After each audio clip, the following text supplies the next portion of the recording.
I was in San Francisco the other day, and an item in the San Francisco Chronicle caught my eye. It was about a woman who had earned a fortune designing and selling clothes for the children of the well-to-do.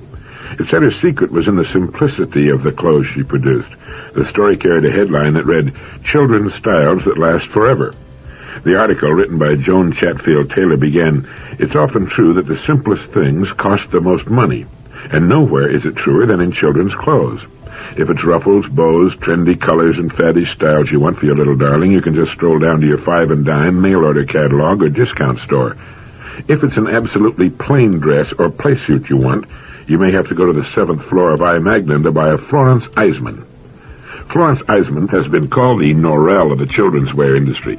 Like Norel, she specializes in rather simple shapes, perfectly executed in the best available fabrics. Also like Norel, she makes clothes that don't go out of date. The clothes she designed in the 50s could be worn by children today. Florence Eisman believes in utterly simple dresses, preferably without belts or waistlines, in clear, bright colors or classic neutrals like gray, navy, and black. The declining birth rate has been hard on the children's wear industry, but Florence Eisman continues to thrive. The high quality of the fabrics, most of which are imported from Europe, and the workmanship, all of which is done at the Eisman factories in Milwaukee and Fond du Lac, Wisconsin, are two reasons for the durability of Eisman designs. Well, in reading that story, I was struck by how much we can learn from it. It's a story that has to be told and learned over and over again. First, simplicity of design. Design following function. What is the product supposed to do? It's supposed to clothe small children who must not only look good in their clothes, but who spend a good deal of their time running, playing, squirming, climbing, sliding, staining, straining, and subjecting to every torture test possible the clothes they wear. Children don't change. They are much the same today as they were 10,000 years ago. Secondly, quality of materials and workmanship. Incidentally, I mentioned that I wanted to use the Florence Eisman story for a direct line to my wife, and she informed me that our little boy, Ted, wore nothing but Florence Eisman clothes when he was small, and that the clothes are still in service with various relatives. As I read the Florence Eisman story, it reminded me of a Sidney J. Harris column I had read and clipped the week before. Mr. Harris had predicted in a column written nearly 30 years before that the men's hat industry would very likely come to an end during his lifetime. After the column appeared, he'd received a stiff letter from the president of the Stetson Company taking issue with him and telling him he didn't know what he was talking or writing about. Well, last year, the Stetson Company went out of business. A few months later, HCA, the largest volume hat maker in the United States, announced that it intended to sell out. Sid Harris went on to point out that today about 1 man in 30 buys a hat, while at the turn of the century almost every man did. And he said, "I have long maintained that the so-called practical businessmen often don't know their own business, and that social theorists, poets, and even vagrants could sometimes tell them more about what's happening or going to happen than they learn from interviewing one another in the 537 club car back to the Ivory Suburb." In his column, written back in 1944, Sid Harris suggested that the American male was seeking a new masculine image, and that the traditional hat foisted on him since Victorian times made him feel foolish, pompous, and inept. I and all my friends under 30 at the time wouldn't be caught dead in a hat. But the hat makers blindly persisted in relying on classical styles when the whole mood and tempo of life had shifted into a higher gear. It was not lack of funds or facilities, as much as lack of imagination, that presaged the doom of the conventional American hat. Beginning after World War II, the American man resented the bland uniformity of the dumb-looking hat, which not only failed to make him look dashing and virile — in the past his father wanted only to look respectable — but also blew off in the slightest wind, failed to provide warmth and comfort, and became permanently misshapen in the first rainstorm. Florence Eisman waxed prosperous in the world's most competitive business, while the giants in the men's hat business, with all the wealth and facilities at their beck and call, failed. Florence Eisman makes simple, well-designed children's clothes that appeal to the good taste of discriminating adults and the functional needs of children, fashioned from the finest materials and sturdily fabricated to take such punishment for many years. The men's hat industry, on the other hand, it seems to me, did not ask, how can we design hats to fit the needs and desires of a changing market? Instead, they tried to sell a changing market an unchanging product. I think the American automakers missed the boat on the small, inexpensive-to-buy and operate car for the same reasons. The hat makers blindly persisted in relying on classical styles when the whole mood and tempo of life had shifted into a higher gear. I think that What Sidney Harris wrote about the hat business in 1944 is true of the world automotive market today, in which there's been a very obvious change going on for some time. I think many of the products turned out by the major automakers are as obsolete today as the Victorian hat, and I think the first one that applies the common-sense, good-taste system of Florence Eisman will capture an inordinate share of not just the American market, but the world auto market as well. Now, how about what we do? How can we apply the Florence Eisman formula to what we produce? It isn't her formula at all, really, as I'm sure she'd be the first to admit. It goes all the way back to ancient Greece. She and the few others like her have simply had the good judgment and good taste to apply the formula and reap the inevitable rewards. It will perhaps pay us to take a new look at what we do and ask some important questions, such as, 1, what is my product or service supposed to do? What is its real function? 2, is it doing that in the best and most direct way possible? 3, is it simple, uncluttered, in good taste, and of the best materials available to me? 4, does it meet the needs of my customers and prospects, and will it continue to meet their needs for many years to come? 5, is it the very best we can produce to do the job it is intended to do? 6, do we have our customers' best interest in first place, or have we made them subordinate to profits? The test of a good or great product is that it tends to remain in style for many years, even centuries. The architecture, statuary, and literature of ancient Greece is still right up to date, as interesting and as valuable today as it was 2,000 years ago. A Stradivarius violin or a painting by one of the masters, good crystal, silver, and china, all have appreciated over the years, like good real estate. Now, how about what we do? Will it meet the test of greatness, or be so much useless junk in a few short years? I know a man and his wife who migrated from a small town in Oklahoma to the big city of Los Angeles. When his friends asked them what they were going to do out there, they told him that they were going to stay in the same business, which was operating a medium-sized eating place. Nothing fancy, just hamburgers, fried chicken, and shrimp, soft drinks, and coffee. Well, as friends do, they shook their heads and did their best to dissuade them. They told my friends that there were almost as many eating places in Los Angeles as there are people. One report even says that there's more. Why, on just one boulevard, you know, the one that's hard to pronounce, there are 1,000 eating places lined up on both sides of the street so close together they breathe on each other with their exhaust fans. But undaunted, the couple moved to the great sprawling city with its teeming millions of people and ubiquitous eating places. In an undistinguished part of town, on an undistinguished thoroughfare, they rented a very small, vacant store. They equipped it with the necessities for such a place, with only 4 or 5 rough tables and benches, put a small identifying sign out front, and opened for business. Within 60 days, they were operating a gold mine. They had planned to be open 7 days a week until they found which day was the lightest, and then they'd close on that day. There were no light days. Every day was busy, and the little cash register rang from morning to night. They were so busy cooking hamburgers they didn't have time to clean off the tables, so the customers did it for them, putting the paper cups and plates and napkins into the trash can for them. They then hired a boy to keep the place clean and generally help around the place. Every night, they'd go home exhausted but happy. Their business is a big success. Right across the street from them, a large, nationally syndicated and advertised drive-in has been in operation for several years. Soon the manager of that place was sneaking into my friend's place to eat his lunch, and his employees dropped in after their shifts. Working people from as far as 10 miles away drive to my friend's place for hamburgers. A couple from a little town in Oklahoma have become a hit in the big city with the thousands of eating places. How did they do it? Charge less for their hamburgers? No, theirs actually cost more than the average. But instead of competing with all the other eating places in the city, my friends created. Instead of buying the uniform little hamburger patties from the wholesaler, as most everybody else does, so that every hamburger tastes exactly alike no matter where you go, my friends buy their hamburger from a local supermarket and make their own, 4 to the pound. Each hamburger has 1/4 pound of meat, is served on a 5-inch toasted bun with crisp, fresh lettuce, garden-grown tomatoes, and thick, juicy slices of onion. Their secret? It's simple. They just serve the best hamburgers anybody ever ate. They'll never sell as many as the big place across the street, maybe, but they sell all they can cook, and the little cash register rings all day long. Will Durant, the famous philosopher, has written that human beings can be divided into two main categories, negative and positive. Now, we all know there are people who have more positive impulses than negative impulses. With these positive people, the tendency is to approach, to seek, to overcome, and to possess. These are the positive characteristics. And there are others in whom the negative impulses predominate, people in whom the tendency generally is to hesitate, to retreat, to find shelter and safety, to submit. And it's these people the philosophers call the negative characters.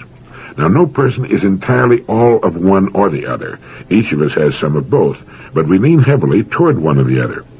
Dr. Will Durant says the negative character tends to be undersized, and though he admires very much every redeeming quality of his face, his form, his mind, he's always awkwardly conscious of his physical inferiority and looks enviously out of the corner of his eye at the tall and vigorous workman or the man of affairs who passes by erect in the pride of stature and health. What the negative person lacks above all is body, energy, horsepower, according to Durant. He seems not to have enough blood. At the table, he has no appetite. He's finicky with food and easily disgusted. He worries about whether he left a big enough tip. He walks from the room as if he hoped no one would see him and feels as though everyone is looking at him. If insult or danger comes, he trembles with surprise and fear. He does not feel active anger, but is consumed with a fretful resentment. His violence is the mask of one who knows that he will submit. He shrinks from responsibility and trial and longs for the quiet security and retreat of his home. He admires the cowboy and the Superman. He believes that the world would trust him with leadership if it had intelligence. If he succeeds in anything, he credits himself. If he fails, he's not guilty according to him. He blames the environment or the stars. He never blames himself for failure, but gets bitter toward the world instead. Nevertheless, he may be great by the very force of that unrestrained imagination that always seems to go along with negative characters. At his height, he may become a poetic genius. At his lowest, he is an intellectual, not a thinker. He never walks if he can ride. He never stands when he can sit, and he never stays awake when he can sleep. Because of this, he cannot sleep well. He hasn't been awake enough to bring on restful sleep. His nerves are tired, but his flesh is not. He's always on edge. He is social in his hunger for popular approval. He conforms timidly to the conventions. Withal, he is kindly and affectionate, grateful, loyal, and reverent. There is no cruelty in him, and little coarseness. He is restless, though always seeking rest. He passes discontent from project to project and from place to place. He is a ship that never makes a port, while its cargo rots. He is given to bursts of passion that simulate strength, but they end in quick exhaustion and accepted chaos. He has 1,000 wishes, but no will. Will Durant's bleak description of the negative character. Now, here's his description of the positive character. The positive person has health and vigor, a sufficiency of flesh and blood to warrant him looking straight into the eyes of the world and wearing his hat as he likes. If he looks at you, it's face to face. But he does not look at you. He is absorbed in his enterprise, intent on his goal. He is less interested in persons than in purposes. All the impulses of approach are strong in him. He eats with gusto. He has a passion for acquisition and possession. His motto is to have and to hold. And because he's more self-assertive and successful than a negative man, he makes every modern nation into a replica of himself, rapaciously acquisitive. Or maybe he has an extravagant wife. In olden days, he would have been a feudal baron or a soldier, but today he's an executive, and just as positive as when he brandished a javelin.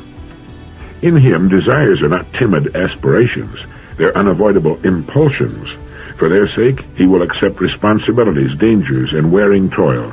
He has more courage than virtue and less conscience than pride. He has powerful ambitions. He despises limits and suspects humility. If he meets a man stronger or firmer than himself, his impulse is not to bow down before him, but to honor him with emulation and rivalry. If he is defeated, it is after a struggle to exhaustion. He is curious.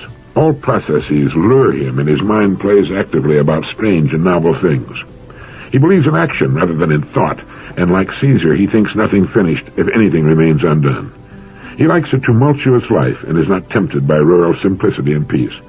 Peace, he thinks, was made for old age and does not become a man. He is domineering and likes to feel that men are bricks to his trowel, to build with them what he likes. And they find a secret zest in being led by him. He's so certain, so confident, and so cheerful. His activity makes him healthy and leaves him no time for thought or gloom. He enjoys life, bad as it might be, and does not ponder much on the future or the past. Nevertheless, he's a man of ideas, not a poet, nor a painter, nor a theoretical philosopher, nor a scientist, but an inventor, an architect capable of original designs, an engineer brave enough to span great rivers with poems of woven steel, a sculptor commanding marble into life, a scientist willing to face all the world in defense of a new truth. When his wife irritates him, he goes to his club. When the club bores him, he forgets himself and his work. His active life defends him against nerves. What he has above all is will. Not wills, but will. Not a medley of ambitions and desires canceling one another in unreconciled hostility, but a unity of aim, an order and perspective of purpose. He dies never doubting that life was a boon, and only sorry that he must leave that game to younger players. Each of us has some of the positive and some of the negative in our makeup. The idea is try to make the best use of the good qualities of both. Here's some information about an unlooked-for but exciting development. We're not just having a population explosion in the world, but here in America and in other Western countries, we're having an explosion of geniuses. And it makes for an interesting future, an acceleration of the times which are already stunning in the fields of science. Time magazine reported some time back that one of the delights of coeducation and rising college entrance standards is that the smartest 10% of young Americans are now thrown together on campuses at the most susceptible age for romance and marriage. The genetic consequence, reports physicist John R. Platt in the University of Chicago magazine Context, is a zooming output of high IQ children. These marriages are now producing 5 or 10 times the total number of youngsters with IQs of 150, for example, that we would get from perfectly random marriages in the normal population, where IQs average 100. He says that even more spectacular children may be coming out of the intellectual colonies like Oak Ridge or Los Alamos, where 1 man in 6 has a PhD, and out of the faculty communities of the great universities, where all the men and many of the women have advanced degrees. In the schools of such centers, says Platt, whole classes of 130s and 140 IQs may be seen from kindergarten through high school.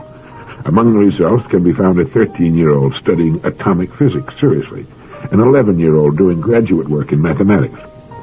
In the general population, only 1 person in 300 reaches the 140 level. But if whole communities reach an average of 140, asks Platt, does 1 child in 300 reach an IQ of 180, and 1 in 2,000 reach 190? If this turns out to be so, we may not have to wait centuries for the next Newton. We may have a dozen within 20 years. The number of 180s getting out of college in the next few years may not be a mere dozen, but hundreds. It could be an explosion of genius, such as the world has never seen. It's an exciting idea, isn't it? You know, science and the arts don't move ahead steadily. They don't progress automatically, linearly. They move ahead in spurts, as here one person and there another makes a breakthrough. It's always a single individual, never the group, that makes an important discovery or improvement of an old principle. But they seem to come in batches. And with so many brilliant young people coming into the fields of science and industry and government, we can look for a definite surge in creativity in the solving of old problems. This will be reflected in every facet of our world, from furniture to automotive design and education, the arts, space technology, medicine and manufacture, distribution and sales of products, and the improvement of services. And this great new crop of geniuses will produce still more, of course. As physicist John Platt says, it could be an explosion of genius such as the world has never seen. A doctor was doing some generalizing one day, and he said, people have headaches generally because they don't avoid them. And a man named Kenneth Good says that people lose mostly because they won't take the trouble to win. It's all based on the answer one man got when he asked a friend of his, how many people work down where you're employed? And his friend answered, oh, about half. It seems that, except under the stress of a lot of emotion, fear of failure, heat of competition, or contest promoted to stimulate artificially these emotions, most people, including top business executives and men in the professions, rarely make any appreciable effort to improve their daily working methods beyond the minimum necessary to overcome each new emergency.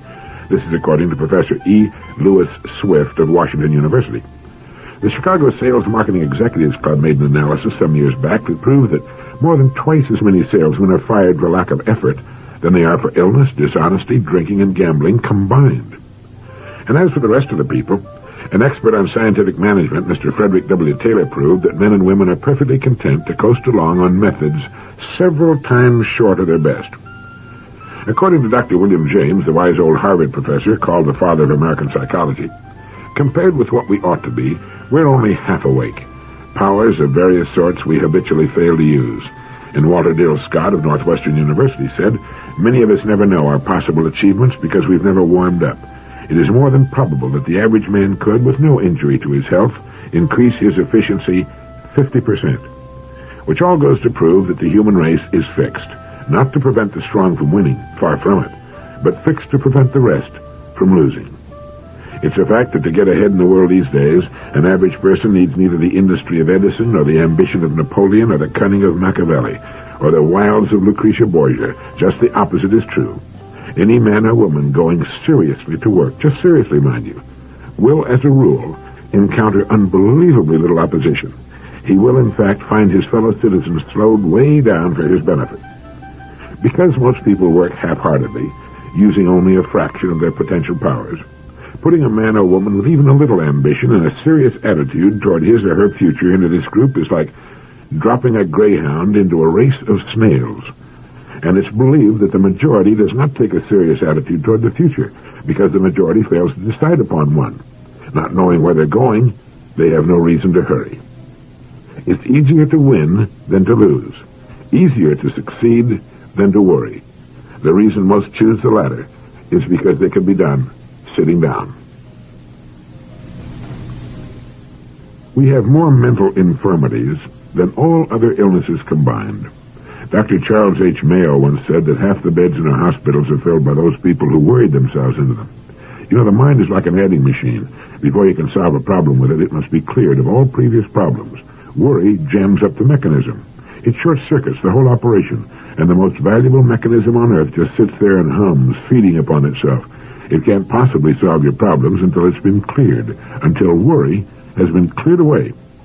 It's been proved many times that by a simple change in attitude, in mental outlook, that the same amount of time and energy devoted to worry could be used to solve our problems.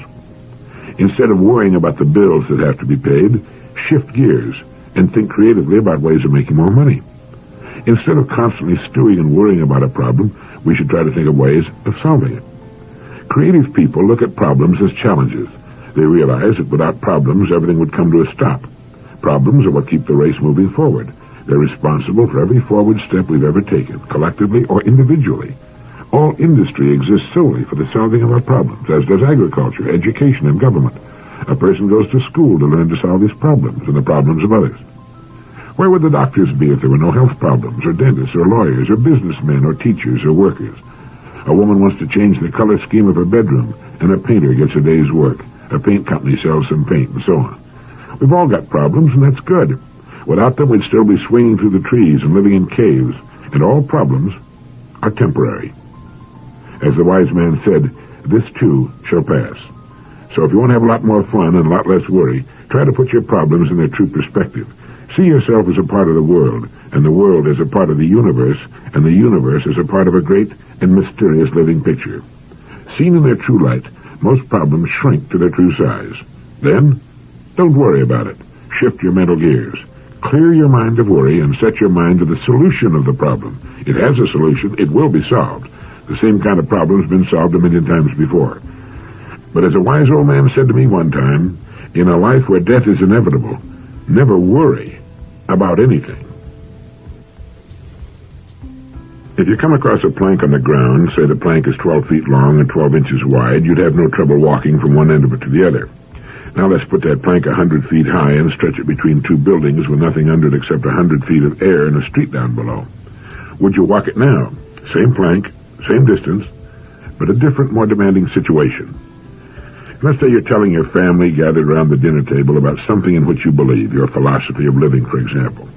Now change the setting to an auditorium with 1,000 people in the audience, with you standing on stage before the podium. You're saying the same thing in the same way, but the setting's changed. Walking the plank and making the talk are easy for you in one set of circumstances. Without changing your performance at all, but only the setting, a new element is introduced which changes your mental attitude considerably. fear of what might happen under this new set of circumstances turns two perfectly simple and natural performances into occasions of great risk. So great that you might refuse to do either of them. Not the fear of what will happen, but the fear of what might happen. Now, since you know perfectly well that you can walk the plank if it's on the ground, it stands to reason you can walk the same plank anyplace else. If you can make a talk under one set of circumstances, you can make the same talk under any other conditions. Anyone can see how true this is. But, and it's that but that seems to keep us from taking a formula we know will work under one condition and applying it to a larger situation. The fear of what might happen holds us back. We permit ourselves to fail by default, rather than run the risk of failing as a result of having made the effort to succeed.